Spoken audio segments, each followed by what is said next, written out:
సరే మరి ఆయన గురించి చెప్పాలంటే మీరు ఆగాలి కదా. ఆయన ఏ సినిమాలోనూ ఇంతవరకు నటించని స్థాయిలో నటించారు.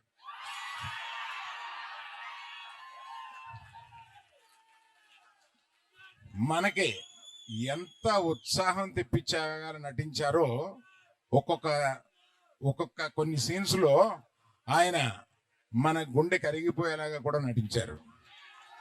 సో అన్ని రసాలు ఈ సినిమాలో ఆయనకి ఉంది కనుక ఆయన తప్పనిసరిగా బెస్ట్ పర్ఫార్మెన్స్ లో ఈ సినిమాలో తీసుకొస్తారని చూసిన నేను చెప్తున్నాను. That is Chaitu, our Chaitu. Devi Sri Prasad ఈ సినిమాలో మ్యూజిక్ ని చించి చాటేశాడు. అసలు రీ రికార్డింగ్ స్కోర్ కానీ ఇది కానీ మ్యూజిక్స్ కానీ ఒక్కో పాట వస్తుంటే అన్ని పాటలు హిట్ చేశాడు.